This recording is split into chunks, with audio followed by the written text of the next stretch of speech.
আসসালামু আলাইকুম প্রিয় দর্শক, আমরা যে আলোচনায় আপনাদের সকলকে আমন্ত্রণ জানাচ্ছি। আসসালামু আলাইকুম প্রিয় দর্শক, বুধবার হঠাৎ করেই নতুন রাষ্ট্রপতি কে হচ্ছেন তা নিয়ে নানান ধরনের নাম শোনা যাচ্ছিল, নানান ধরনের গুঞ্জন জল্পনা। বেশ কিছু নাম শোনা যাচ্ছে নতুন রাষ্ট্রপতি হিসেবে, কিন্তু তার মধ্য দিয়ে আরো বেশি জটিল এবং আরো ভয়ঙ্কর যে বিষয়টি তা হচ্ছে যেটি শোনা যাচ্ছে যে ডিপ স্টেটের পরিকল্পনা অনুযায়ী, অথবা কেউ কেউ বলছেন সরাসরি পাকিস্তানের গোয়েন্দা সংস্থা আইএসআই এর পরিকল্পনা অনুযায়ী নতুন রাষ্ট্রপতির হিসেবে কাউকে নিয়োগ দেওয়া হতে পারে। আমরা এসবের সত্য মিথ্যা কিছুই জানি না, তবে যা কিছু ঘটছে তার অনেক কিছুই তো আমাদের সামনে অনেক বড় বিস্ময় চিহ্ন হয়ে দাঁড়িয়ে আছে, প্রশ্নবোধক চিহ্ন হয়ে দাঁড়িয়ে আছে। তবে এই পর্যন্ত যেটি জানা যাচ্ছে যে বর্তমান রাষ্ট্রপতি মোহাম্মদ শাহাবুদ্দিন চুপ্পু সাহেবকে এরই মধ্যে জানিয়ে দেওয়া হয়েছে তিনি যেন স্বাস্থ্যগত কারণ দেখিয়ে পদত্যাগ করেন, এবং সেটি করতে হবে 25শে জুলাইয়ের মধ্যে। আবার কেউ বলছেন যে তিনি এরই মধ্যে পদত্যাগ পত্র জমা দিয়ে দিয়েছেন। তারিখ যেটি জানা যাচ্ছে 21শে জুলাই তিনি নাকি পদত্যাগ পত্র এরই মধ্যে দিয়ে দিয়েছেন, এবং তিনি সিঙ্গাপুরে স্থায়ীভাবে বসবাসের পরিকল্পনা নিয়েছেন, টার্গেট নিয়েছেন। যেহেতু বিএনপির মধ্য থেকে যাদেরকে রাষ্ট্রপতি হিসেবে মনোনয়ন দেওয়া হবে বলে জানা যাচ্ছিল, তার মধ্যে এগিয়েছিলেন ডক্টর আব্দুল মঈন খান, নাম শোনা যাচ্ছিল ডক্টর খন্দকার মোশাররফ হোসেনের, নাম শোনা যাচ্ছিল মির্জা ফখরুল সাহেবের। কিন্তু হঠাৎ করে যে নামটি আমাদের সামনে এলো, বা যে নামগুলো আমাদের সামনে এলো, তার মধ্যে এক নম্বরে রয়েছে বর্তমান মন্ত্রী পরিষদ সচিব নসিমুল গনির নাম। আরো একজনের নাম শোনা যাচ্ছে আব্দুস সাত্তার সাহেবের নাম। আরো একজনের নাম শোনা যাচ্ছে একজন দণ্ডপ্রাপ্ত যুদ্ধাপরাধীর সন্তানের নাম। আব্দুস সাত্তার বর্তমানে প্রধানমন্ত্রীর মুখ্য সচিব হিসেবে কাজ করছেন। আওয়ামী লীগ সরকারের সময় তাকে রিটায়ারমেন্টে পাঠানো হয়েছিল। নসিমুল গনি সাহেব, এই ভদ্রলোককে নিয়ে নানান ধরনের কথা তো রয়েছেই, এবং নিঃসন্দেহে তিনি মিস্টিরিয়াস পারসন। 2013 সালে তাকে চাকরি থেকে অবসরে পাঠানো হয় আওয়ামী লীগ সরকারের সময়। 2024-এর 5 আগস্টের গণঅভ্যুত্থানের পর তাকে ফিরিয়ে আনা হয় সরকারি চাকরিতে। রাষ্ট্রপতির কার্যালয়ের জনবিভাগের সিনিয়র সচিব হিসেবে তাকে নিয়োগ দেওয়া হয়। খেয়াল করুন যে কোথায় যাচ্ছে। এরপর তার বিরুদ্ধে অভিযোগ উঠল হিজবুত তাহরীরের সঙ্গে সম্পৃক্ততার বিষয়ে। অনেকে বলেন তিনি হিজবুত তাহরীর প্রতিষ্ঠাতা সদস্য। যদি এগুলো অভিযোগ করা হয়েছে, তৎকালীন ইউনূস সরকারের পক্ষ থেকে অভিযোগগুলো অস্বীকার করা হয়েছে। নাসিমুল গনি সাহেব তিনি নিজেই এগুলো ডিনাই করেছেন। ট্রাই করারই কথা, আমরা জানি না যে আসলে এগুলোর সত্যতা কতখানি। তবে যারা অভিযোগগুলো করছিলেন তারাও কিছু যুক্তি তুলে ধরার চেষ্টা করছিলেন। তো তাকে যখন রাষ্ট্রপতির কার্যালয়ের জনবিভাগের সিনিয়র সচিব হিসেবে নিয়োগ দেওয়া হলো, পরবর্তীতে তাকে স্বরাষ্ট্র মন্ত্রণালয়ের মতন খুবই গুরুত্বপূর্ণ একটা মন্ত্রণালয়ের সিনিয়র সচিব হিসেবে বদলি করা হলো।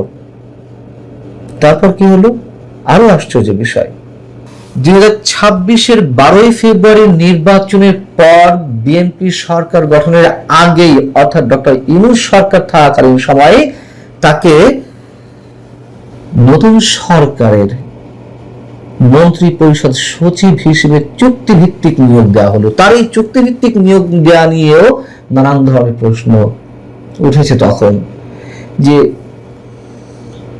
সচিব পর্যায়েও হয়তো কাউকে কাউকে চুক্তিভিত্তিক নিয়োগ দেওয়া যেতে পারে, কিন্তু মন্ত্রী পরিষদ সচিব হিসেবে কাউকে চুক্তিভিত্তিক নিয়োগ দেওয়া হতে পারে,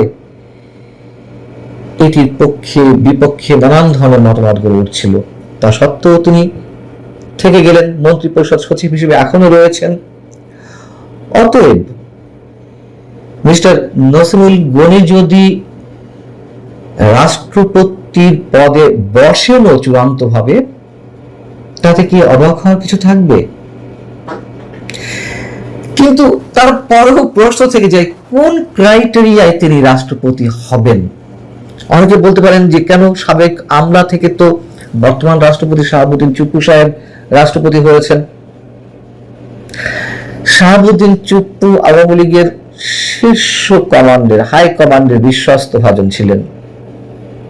তিনি ছাত্র জীবনে পাবনা জেলা ছাত্রলীগের সভাপতি ছিলেন, পাবনা জেলা যুবলীগের সভাপতি ছিলেন।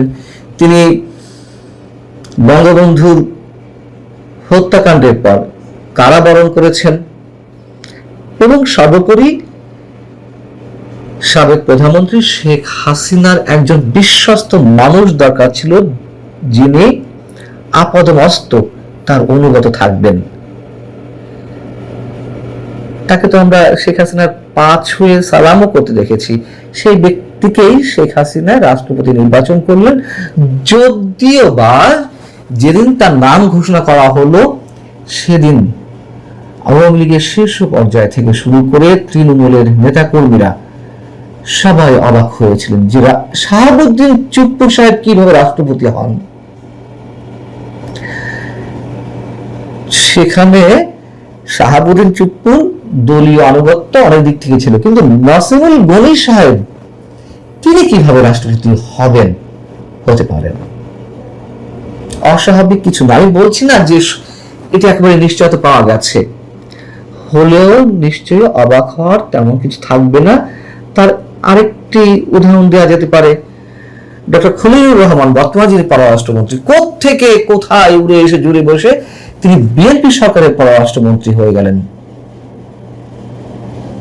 তো আমাদের অবাক হওয়ার কিছু থাকবে? থাকার কথা নয়। এর আগে ডক্টর ইউনূস সম্পর্কে জানা যাচ্ছিল যে তিনি রাষ্ট্রপতি পদে বসবেন এবং এখনো পর্যন্ত তিনি তদবির করছেন বলে জানা যাচ্ছে। যদি সত্যি সত্যি দলের বাইরে থেকে, বিশেষ করে সাবেক বা বর্তমান আমলাদের মধ্য থেকে কাউকে রাষ্ট্রপতি হিসেবে নিয়োগ দেওয়া হয়ে থাকে, তিনি যেই হন না কেন, আমাদের ধরে নিতে কোনো সমস্যা হবে না ডিপ স্টেটের নানান ধরনের প্ল্যানিং অথবা পার্শ্ববর্তী কোনো রাষ্ট্রের বিশেষ কোনো গোয়েন্দা সংস্থার নীল নকশা অনুযায়ী অনেক কিছুই হচ্ছে। আমাদের এটুকু ধরে নিতেই হবে। ভালো থাকুন সবাই। আল্লাহ হাফেজ। আসসালামু আলাইকুম ওয়া রাহমাতুল্লাহি ওয়া বারাকাতুহু। সম্মানিত দর্শক,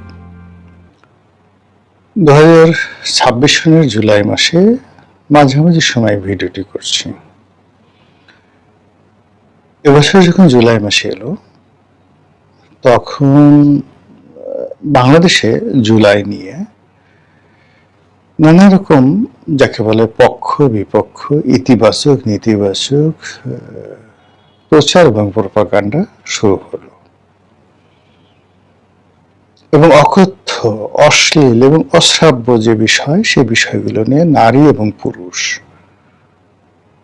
যারা সেলিব্রিটি নন সেলিব্রিটি, সবাই মিলে বাঙালির ভিতরে যত অশ্লীলতা রয়েছে সেই জিনিসগুলো তারা এই জুলাইকে উপলক্ষ করে, জুলাই বিপ্লবকে উপলক্ষ করে, জুলাই যুদ্ধকে উপলক্ষ করে, জুলাই গণ অভ্যুত্থানকে উপলক্ষ করে তারা বলতে শুরু করলো। এবং এরই মধ্যে এখন জুলাইয়ের যারা মূলত স্টেক হোল্ডার, প্রধানতম এনসিপি, আর আড়ালে আবডালে থেকে জামাত এবং বিএনপি। তো সবাই আসলে এইবারের যে জুলাই 2026 সনের যে জুলাই, সেই জুলাইটাকে অন্তত 2025 সনের মতো করেও ধারণ করতে পারছেন না। জুলাইয়ের যে নীতি এবং আদর্শ ছিল, যে স্বপ্ন ছিল, এর মোটামুটি 99% নষ্ট হয়ে গেছে জনাব ডক্টর মোহাম্মদ ইউনূসের জামানাতে। তিনি এই যে 18 কোটি মানুষের মধ্যে অলমোস্ট 17 কোটি মানুষের স্বপ্ন, আমি বলতে পারবো না 71 সনে আমার বয়স অত বেশি ছিল না, যার জন্য আমি যা কিছু 71 সন সম্পর্কে জানি সেটা হলো ইতিহাস থেকে। আর যেহেতু আমি ওই সময়টাতে গ্রামে ছিলাম, যুদ্ধ বলতে আমি যা কিছু দেখেছি ওটা আবছা আবছা, কিন্তু 24টা দেখেছি। তারপর 2006 সনের 1/11টা দেখেছি, 90-এর এরশাদ বিরোধী গণ আন্দোলন দেখেছি, 75-এর 15ই আগস্টের পট পরিবর্তন দেখেছি, 7ই নভেম্বর দেখেছি, জিয়াউর রহমান সাহেবের মৃত্যু দেখেছি, সত্তার সাহেবের পতন দেখেছি এবং উত্থান দেখেছি। মানে তিনি নির্বাচিত হলেন, ওইটা আমি ইলেকশন করেছি, অর্থাৎ ডক্টর কামাল নির্বাচন করেছেন, তারপর যাকে বলা হয় কর্নেল এম এ উসমান নির্বাচন করেছেন, জিয়াউর রহমান নির্বাচন করেছেন, সত্তার সাহেব নির্বাচন করেছেন। মানে এই নির্বাচনগুলোতে চুঙ্গা ফুকানো শুরু হয়েছে আমার সেই 79 সন থেকেই। তো যাই হোক, এখন যেটা বলছিলাম, যখন আমি এই সরাসরি রাজনৈতিক কর্মকাণ্ডগুলো করেছি, অর্থাৎ যখন জিয়াউর রহমান সাহেব আমাদের ফরিদপুরে গেছেন, সত্তার সাহেব গেছেন, শেখ হাসিনা গেছেন 81 সনে, তখন মানুষের যে ওয়েব, সেটা আমি বুঝতে পেরেছি। এটা 71 সনে আমি বুঝতে পারিনি, যেহেতু আমি ছোট ছিলাম। অন্যদিকে 2024 সনের জুলাই এবং আগস্ট পুরো সময়টি আমি মানুষের উত্তাপ, মানুষের মন এবং মানসিকতা এবং নিজের ক্ষোভ, কষ্ট, বেদনা, এই পুরো জিনিসটি এক পাত্রে করে আমি ঘুরতে পেরেছিলাম। এর কারণ হলো যে প্রথমত আওয়ামী লীগকে আমি চিনি এবং জানি। এই দলটি একেবারে প্রথম থেকে, আমার রাজনৈতিক বোধ এবং বুদ্ধি হওয়ার পর থেকে এই দলের রাজনীতির সঙ্গে জড়িত। আমি যেখানে আমার জন্ম হয়েছে ওখানে আওয়ামী লীগ ছাড়া আসলে কিছু নেই। যেখানে আমি এমপি হয়েছি সেখানেও মানে এখনো পর্যন্ত আওয়ামী লীগ আওয়ামী লীগ আওয়ামী লীগ। তো আওয়ামী লীগকে কেন্দ্র করে একটা মানুষ যতটা কনজারভেটিভ হতে পারে, যতটা আবেগপ্রবণ হতে পারে, সেটা আমার মধ্যে ছিল। আবার এই এত আবেগ, এত ভালোবাসা নিয়ে একটা মানুষ কোন পর্যায়ে পৌঁছলে একটা দল ছেড়ে যেতে পারে, সেটা রাজ্জাক সাহেব, আব্দুর রাজ্জাক, যে দুঃখে তিনি আওয়ামী লীগ ছেড়ে বাকশাল করেছিলেন, আবার ডক্টর কামাল হোসেনের মতো মানুষ, মোস্তফা মহসিন মন্টুর মতো মানুষ। আপনি বাংলাদেশে মোস্তফা মহসিন মন্টুর মতো গ্র্যান্ড লিডার জন্ম নেয়নি। বঙ্গবন্ধুর সঙ্গে আমি মানে জিয়াউর রহমান এদের কথা বাদ, মানে যারা প্রধানমন্ত্রী হয়েছেন, রাষ্ট্রপতি হয়েছেন, তাদের কথা বাদ দিয়ে যদি আপনি নেতৃত্বের পর্যায়ে ধরেন, তাহলে 1 নম্বরে সারা বাংলাদেশে মোস্তফা মহসিন মন্টুর মতো এতটা দেশ বান্ধব, দেশপ্রেমিক, কর্মী বান্ধব এবং গ্র্যান্ড লিডার, মানে যাকে বলা হয় একেবারে মহানেতা, আমি দেখিনি। কেউ নেই, নো ওয়ান। এখন তো প্রশ্নই আসে না, তার একটা আঙ্গুলের সমান যোগ্যতা অন্য কোনো নেতার নেই। সেই মানুষটি আওয়ামী লীগ ছেড়ে চলে গেছে। আপনি ডক্টর কামালের মতো মানুষ আপনি কল্পনা করতে পারবেন না, ইটস এ মহিরুহু। এই মানুষগুলো আওয়ামী লীগ থেকে বের হয়ে গেছে। তো যারা বের হয়ে গেছে, হেমায়েতুল্লাহ আলমগীর মতো মানুষ যারা এই নেত্রীর জন্য জীবন দিয়েছেন, ফজলুর রহমান সাহেবের মতো মানুষ, হাবিবুর রহমান হাবিবের মতো মানুষ, তারপরে বাহলুল মজনু চুন্নু সাহেবের মতো মানুষ, আক্তারুল জামানের মতো মানুষ, বহু সংখ্যক মানুষ যারা এই আওয়ামী লীগ থেকে হয় দূরে সরে গেছে বা আওয়ামী লীগ ত্যাগ করে চলে আসছে। আমাদের এক আত্মীয় ভাঙ্গাতে শামসুদ্দিন মোল্লা, ভাঙ্গা মানে ফরিদপুরের রাজনীতিতে আপনারা জানবেন বঙ্গবন্ধুর খুব ঘনিষ্ঠ বন্ধু শামসুদ্দিন মোল্লা। আমার আর এক আত্মীয় আব্দুল হামিদ চৌধুরী। তো আব্দুল হামিদ চৌধুরী বঙ্গবন্ধুর জীবদ্দশায় তার থেকে দূরে ছিলেন।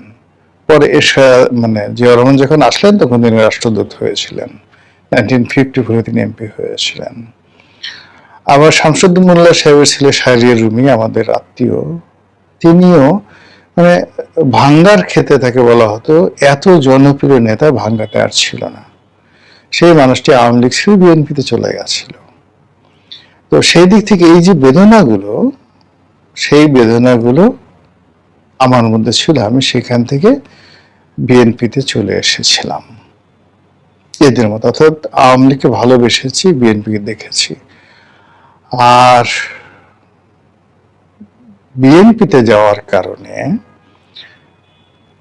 আওয়ামী লীগের রাষ্ট্র ক্ষমতা প্রয়োগ করে আওয়ামী লীগের সাবেক নেতাদের উপরে যে জুলুম এবং অত্যাচার, আমার জানা মতে গত সেই 96 থেকে, আওয়ামী লীগ তো প্রথম ক্ষমতা আসলো 96 সনে, তখন থেকে রাষ্ট্র ক্ষমতাকে ব্যবহার করে যে জুলুম অত্যাচার করা হয়েছে সবচেয়ে বেশি করা হয়েছে আমার উপরে।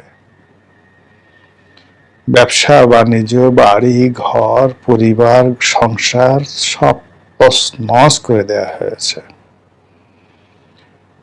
তো বোঝার চেষ্টা করুন যে আওয়ামী লীগকে আমি কিভাবে জানি এবং চিনি। এই ক্ষোভ, এই বেদনা পুরো 2024 সনের জুলাই মাসে ছিল এবং সেগুলো নিয়ে আমি রাজপথে ছিলাম।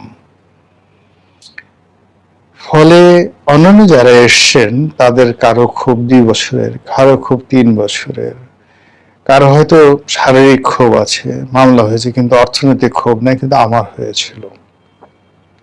আমার যে কম্পোজিট, আমার সবকিছু ক্ষয়ক্ষতি হয়েছিল। তো সেগুলো নিয়ে আমি রাজপথে ঘুরে বেরিয়েছিলাম জুলাইতে। আর যখন সেই জুলাই বিপ্লবটা হলো, কিচ্ছু চাইনি। At that day, I was the happiest man in the world. August মাসের 5 তারিখে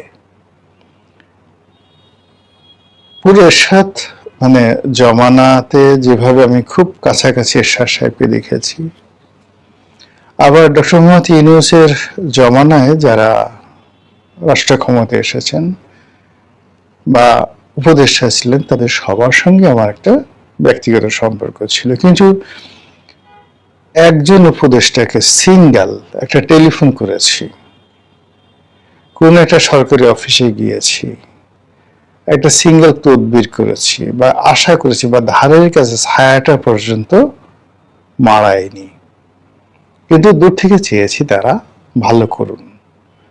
কিন্তু 1 সপ্তাহের মধ্যে আমি যখন বুঝে গেলাম যে তারা ভালো করবে না, তখন তাদেরকে এড়িয়ে চলেছি এবং যতটা সম্ভব সম্মানজনক সমালোচনা করেছি। তো তখন থেকে যারা দেখলাম যে এই যে যারা রাজপথে ছিলেন না, যারা ব্যক্তিগতভাবে কম্পোজিট ওয়েতে ক্ষতিগ্রস্ত ছিলেন না,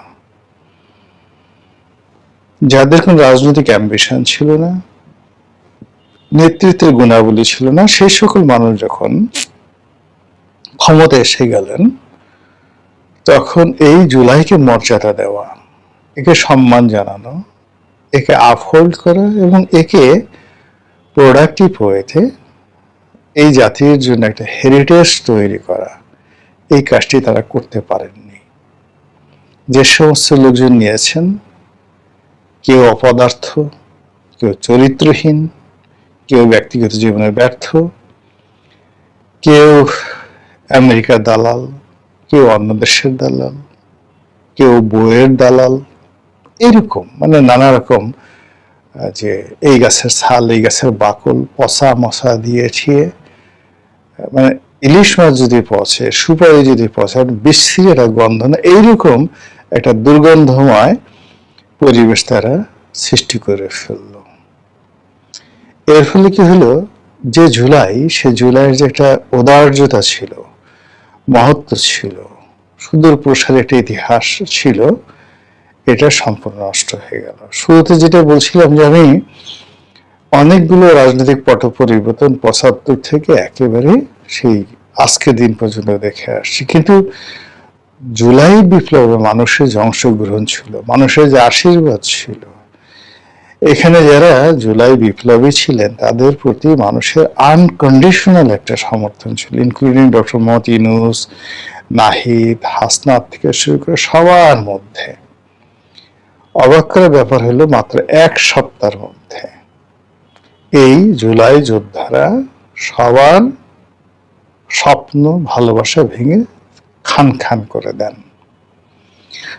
আর মিশন লিঙ্ক করার কারণে ডক্টর মোহাম্মদ ইউনূস নিজে এবং তার যারা উপদেষ্টা মণ্ডলী, তারা সবাই মিলে এই জুলাইকে নিয়ে এতটা নাচানাচি কোলে নিয়ে এটাকে বিপ্লব বলবেন নাকি এটাকে যুদ্ধ বলবেন, এটাকে দেশের একমাত্র মুক্তিযুদ্ধ বলবেন না বিকল্প মুক্তিযুদ্ধ বলবেন। ২৪ জুলাই যে বিপ্লব বা জুলাই যুদ্ধ, সেটা বড় না মুক্তিযুদ্ধ বড়, জুলাই যুদ্ধ বড় না ৭১-এর মুক্তিযোদ্ধারা বড়, এই বিষয়গুলো বিতর্ক তারা সামনে নিয়ে এলেন। নিয়ে আসার ফলে কি হলো, এই পুরো জুলাইয়ের যে গাম্ভীর্যতা, সেই গাম্ভীর্যতাটা মাত্র ২ বছরের মাথায় এসে ২০২৪ সনে ঘটনা ঘটল, ২৫ সনের একটা বছর গেল, এই ২৬ সনে এসে জুলাই মাসে এসে দেখেন আজকের এই অবস্থা কি। এখন জুলাইয়ের কান্না, জুলাই যোদ্ধাদের কান্না, বিপ্লবীদের কান্না, সেই কান্না রীতিমতো মহাকান্নাতে রূপান্তরিত হয়ে যাচ্ছে যখন শেখ হাসিনা হুমকি দিয়েছেন আমি আসছি। এই জুলাই যোদ্ধাদের হাত পা, শরীর, মনোমস্তিষ্কে এক ধরনের রসায়ন তৈরি হচ্ছে যখন তারা দেখছে রাজপথে আবার ছাত্রলীগ ফিরে এসেছে। তারা এই ২০২৬ সনের জুলাই মাসে দেখছেন যে এই বাংলাদেশ এখন আর তাদের মতো ২০২৫-এর মতো, ২০২৪-এর মতো আকর্ষণীয় নয়। এই পৃথিবীর কোনো মঞ্চ, পৃথিবীর কোনো জনপদ যেখানে বাঙালি আছে, সেখানে এই জুলাই যোদ্ধা, জুলাইয়ের পক্ষে যারা লোকজন আছেন, তাদের জন্য নিরাপদ নয়। যারাই বিভিন্ন জায়গাতে যাচ্ছেন, ইভেন এই সরকারের যে সমস্ত লোকজন আছেন, মন্ত্রী, মিনিস্টাররা, যারা মূলত এই জুলাইয়ের পক্ষের শক্তি ছিলেন, তারা সবাই দেশের মাটিতে, বিদেশের মাটিতে পদে পদে অপমানিত এবং লাঞ্ছিত হচ্ছেন। কিন্তু এটা তো আমাদের চাওয়া ছিল না, এরকম একটা কিছু প্রাপ্তি হবে এটাও তো আমরা কল্পনা করিনি। কিন্তু কেন এরকম হলো? এর কারণ হলো যে আপনি যখন বাস্তবতা ভুলে কোন একটা বড় জিনিসটা, একটি হাতিকে আপনি ইঁদুরের মতো ট্রিট করবেন, আর একটি ইঁদুরকে আপনি ফুলিয়ে ফাঁপিয়ে হাতি বানানোর চেষ্টা করবেন, তখনই না থাকে হাতি, না হয় ইঁদুর। একইভাবে একটা জাতির বহু সংখ্যক ইতিহাস থাকে, শিল্প থাকে, সাহিত্য থাকে, গান থাকে, বাজনা থাকে। ওটাকে ধারণ করার জন্য আপনার পাণ্ডিত্য থাকতে হবে, লোক থাকতে হবে। আজ দেখেন ভারতে তারা রামায়ণ পড়ে, তারা মহাভারত পড়ে, তারা ঋগ্বেদ পড়ে, তারা মনু সংহিতাকে স্মরণ করে। তাদের ৩৩ কোটি দেবতা, সেই ৩৩ কোটি দেবতা নিয়ে তাদের কোনো সমস্যা হয় না। আর আমরা বাংলাদেশের ৯০% মুসলমান, ইসলামের ৪জন মহান খলিফাকে নিয়ে আমরা মারামারি করছি। আমরা ইসলামের ৪টি মাযহাব নিয়ে মারামারি করে, পাগড়ি খুলে, একে অপরের দাড়ি টেনে আমরা রীতিমতো উলঙ্গ করে ফেলছি। আমরা নিজেদেরকে ও বেদাত, ও কাফের, ও মুনাফিক, ও মুশরিক বলে লাশ, কবর থেকে লাশ উঠিয়ে পুড়িয়ে দিচ্ছি। এরকম একটি অশান্ত সমাজ, অশান্ত রাষ্ট্র, যেখানে বুদ্ধিবৃত্তিক লেভেলে আমাদের দার্শনিক নেই, আমাদের কবি নেই, আমাদের সাহিত্যিক নেই, আমাদের বাউল নেই, সব মরে গেছে। এখন যারা আছে সেটা হলো টিপ্পা দে, টিপ্পা দে, টিপ্পা দে, খামচি দেব, খামচি দেব, খামচি দেব, আয় আয় আয় আয়, অমুক সিডিআই, অমুক ডিডিআই, এই যে জিনিসগুলো, যে কালচার, গালি ছাড়া কাউকে যদি বলা হয় অমুক গ্যাসের পুত, কে, মানে আপনি ফেসবুকে দেখবেন কারোর পছন্দ হলে, কে অমুকের পুত, খায় কারে খা, কে অমুকের পুত, কেমন আছিস, কে, মানে মানে আপনার বাজে শব্দ এবং বাজে গালি ছাড়া, যেখানে যৌনতা আছে, যেখানে মানুষের বিষ্ঠা আছে, যেখানে দুর্গন্ধ আছে, এই বিষয়গুলোকে, যেগুলো কাপড়ের নিচে থাকে, মাটির নিচে থাকে, লুকায়িত অবস্থায় থাকে, এই বিষয়গুলো আমরা এখন গালে, মুখে, চোখে, যেভাবে আমরা সেন্ট মাখি, ক্রিম মাখি, এইভাবে মেখে আমরা এই জুলাই মাসে ঘুরে বেড়াচ্ছি এবং একে অপরকে দুর্গন্ধযুক্ত করে ফেলছি। আর এইভাবে যদি হয়, তাহলে আগামীতে এ জাতি হয়তো আর কোনো অন্যায়ের প্রতিবাদ করতে পারবে না, মানুষ ভয় পাবে। মহান আল্লাহ আমাদের সবাইকে হেদায়েত দান করুন এবং হেফাজত করুন। আসসালামু আলাইকুম ওয়া রাহমাতুল্লাহি ওয়া বারাকাতুহু।